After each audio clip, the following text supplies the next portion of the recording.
শীতকালে কিন্তু বিভিন্ন ধরনের পরোটা খেতে ভীষণ ভালো লাগে। তো আজকে আমি তোমাদের সাথে শেয়ার করব ফুলকপির পরোটা, যেটা কিন্তু খুব সহজেই বানিয়ে নিতে পারবে আর খেতে কিন্তু দুর্দান্ত হয়। তো এখানে আমি ফুলকপি নিয়ে নিয়েছি, ফুলকপিগুলোকে একটা গ্রেটারের সাহায্যে ভালোভাবে কিন্তু গ্রেট করে নেব।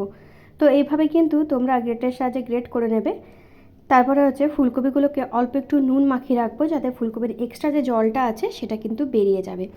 তাহলে খেতে কিন্তু খুব ভালো লাগবে এবং যে পুরটা আমরা বানাবো সেটাও কিন্তু একদম ঝরঝরে হবে। তো দেখো অল্প নুন মিশিয়ে দিয়েছি, এরপর এটাকে কিছুক্ষণ রেখে দেবো, তারপরে হাত দিয়ে চিপে চিপে পুরো জলটাই কিন্তু এভাবে বার করে নেব। অপরদিকে কিন্তু এই ফুলকপির পুরটা বানানোর জন্য একটা কড়াই দিয়ে দিয়েছি কিছুটা সর্ষের তেল। তেল গরম হয়ে আসলে এটার মধ্যে দিয়ে দেব আদা, রসুন আর কাঁচা লঙ্কাটাকে আমি থেতো করে নিয়েছি, সেটাকে কিন্তু দিয়ে দেব। কম আঁচে একটু ভাজা ভাজা করে নেবো যতক্ষণ পর্যন্ত কাঁচা গন্ধটা চলে যায়। তারপরে এর মধ্যে একে একে অ্যাড করে দেবো হলুদ গুঁড়ো, আর দিয়ে দিয়েছি অল্প একটু নুন। তারপরে যে গ্রেট করা ফুলকপিটা রয়েছে সেটাও কিন্তু এটার মধ্যে দিয়ে দেবো। ভালোভাবে নাড়িয়ে চাড়িয়ে নেব। ফুলকপিটা কিন্তু ভালোভাবে একটু সেদ্ধ হয়ে যাবে সেরকমভাবে কিন্তু এটাকে করে নেব। দিয়েছি অল্প একটু কাশ্মীরি রেড চিলি পাউডার, আর দিয়েছি একটু গরম মশলা গুঁড়ো আর ভাজা মশলা। উপর থেকে ধনেপাতা কুচি ছড়িয়ে দিয়েছি। ব্যাস, পুরো আমাদের একেবারে রেডি হয়ে গেছে। অপরদিকে আটাটা আমি আগের থেকে মেখে রেখেছিলাম। আমি এখানে আটা দিয়ে বানাচ্ছি, তোমরা চাইলে কিন্তু ময়দা দিয়েও বানাতে পারো।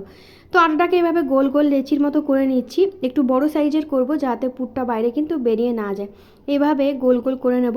তারপরে পুরটাকে কিন্তু অল্প অল্প করে দিয়ে ভালোভাবে কিন্তু মুখটা বন্ধ করে দেব। বেশি পরিমাণে পুর দেবো না, তাহলে কিন্তু বেলার সময় পুরটা বেরিয়ে গেলে খেতে কিন্তু একদমই ভালো লাগবে না। এভাবে মুখটা ভালোভাবে বন্ধ করে দেব।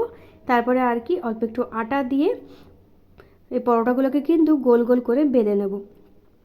তো দেখো পরোটাগুলো কিন্তু আমার এখানে বেলা হয়ে গেছে। এরপরে আর কি একটা প্যানে দিয়ে দিচ্ছি কিছুটা সাদা তেল, বা তোমরা চাইলে এখানে ঘিতেও কিন্তু এটাকে ভাজতে পারো। তারপরে আর কি দু পিঠ ভালোভাবে লাল লাল করে ভেজে নিলেই ফুলকপির পরোটা কিন্তু একেবারে রেডি হয়ে গেছে। এটা চাইলে তোমরা এমনি সস দিয়েও খেতে পারো বা আচার দিয়েও খেতে পারো। আমি এখানে ঘুগনি দিয়ে কিন্তু এটাকে সার্ভ করেছি। শীতের সকালে জলখাবারে বা রাতে ডিনারে কিন্তু খুবই ভালো লাগে এটা খেতে। তোমরা বাড়িতে বানিয়ে অবশ্যই ট্রাই করো। কেমন লাগলো আজকের রেসিপিটা জানাতে ভুলো না। আর ভেতরে দেখো তোমাদেরকে দেখাচ্ছি পুরটা কি সুন্দর করে কিন্তু ছড়িয়ে গেছে।